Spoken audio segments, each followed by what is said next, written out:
Hello everyone, it's Lauren here, Only Shade Drops, back for another video, another movie review. Hope you're doing well. I'm doing pretty good. So I've seen yesterday night Springsteen, Deliver Me From Nowhere, which is a movie, as you can guess, about Bruce Springsteen. It's directed by Scott Cooper, who did Crazy Heart. It's him, yeah, that did Crazy Heart. Great movie. Won Jeff Bridges an Oscar. If you haven't never seen Crazy Heart, go check it out. It's a great movie.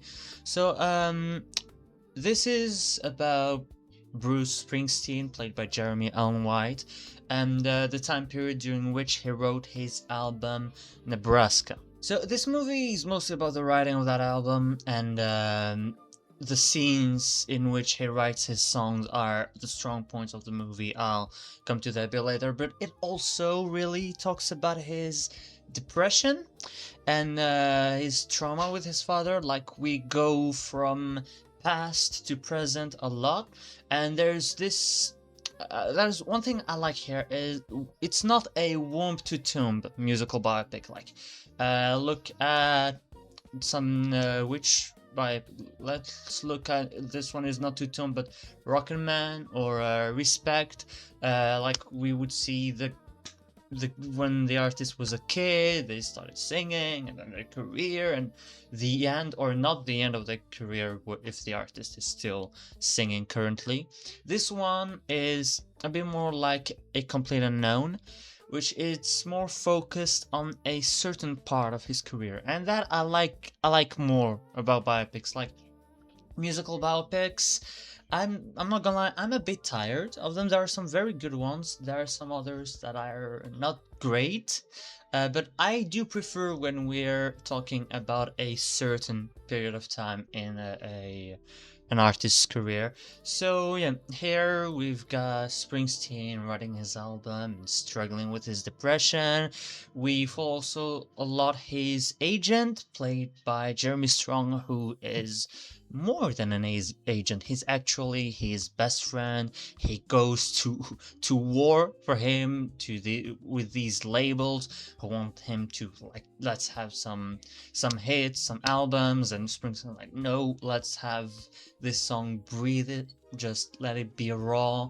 You got this difference between the label, their vision, and the vision of the artist. And Jeremy Strong's character is always really siding very strongly with Bruce Springsteen. So yeah, we've got Bruce going around writing his songs. Some great scenes when he writes his songs, especially when he watches that movie Badlands and then gets to writing a song, makes his research.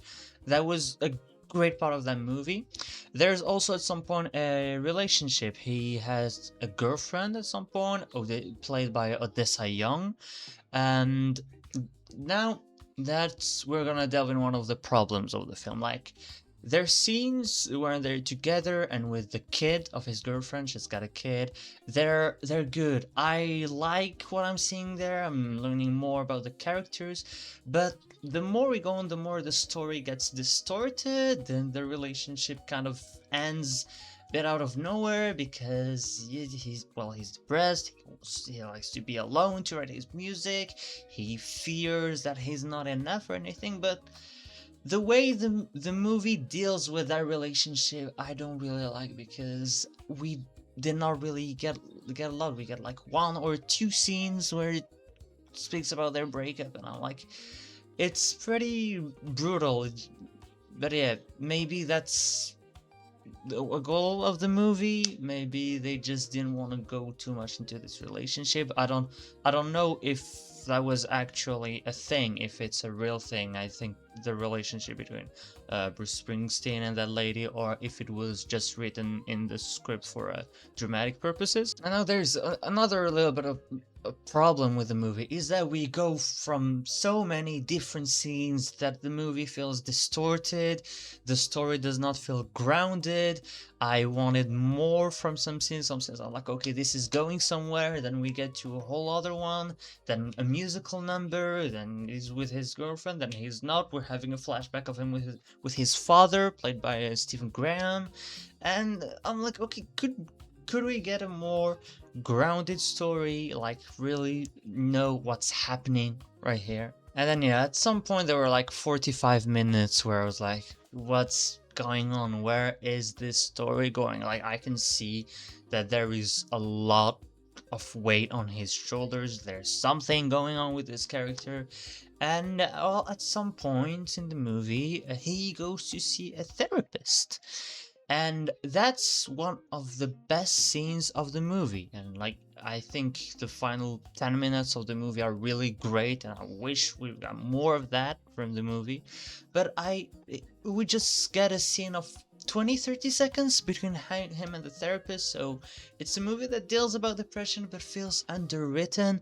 I would have wanted more scenes between him and the therapist, know what's going on. Yeah, it's given us clues with the flashback and everything, but I wanted it to be more writing about that, more focus, because the story just felt a bit too distorted. Like the movie wanted to cram in as many things as possible in a runtime that wasn't short but wasn't very long. Like the movie is 2 hours long with credits, but I feel like with everything that this movie wanted to talk about, it probably should have been 3 hours long or something, so it could really get to write everything and get to everything properly. Now, the end was great, but also came a little bit.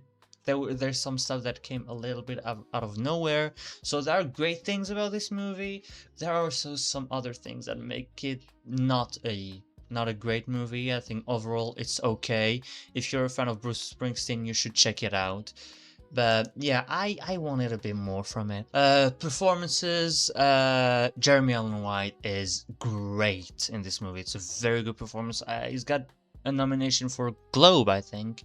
He got nominated in the drama category. His singing voice is pretty impressive, and you really feel like he's carrying some weight on his shoulders at all time. It's a very subtle, very reserved performance, and he's got one magnificent scene with a therapist. Very good performance by Jeremy Allen White. If you're a fan of Jeremy Allen White, you should go check this film. He's very good in it, and he just keeps on doing great work. He was great in The Bear, he was very good in Shameless, The Iron Claw. He just keeps on doing some very good work.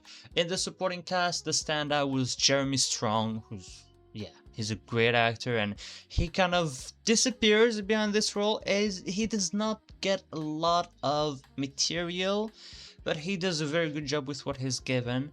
And then two other good supporting performances, but from underwritten characters, are Stephen Graham, who plays the dad, and Odessa Young, who plays the girlfriend. Stephen Graham really steals the show when he's on, but he's only got a couple scenes. And same thing for Odessa Young. She doesn't steal the show as much, but she's pretty good in her scenes. Sadly, her character feels underwritten and she's not given enough material to shine, but she is pretty good in it. So overall, I don't dislike this movie. I think it's okay. I did not waste like my time watching it, so I do recommend it for Springsteen fans. And if you're interested, if you're a Jeremy Allen White fan, or if you're really interested in the Combat Against Depression by Bruce Springsteen, then go check it out.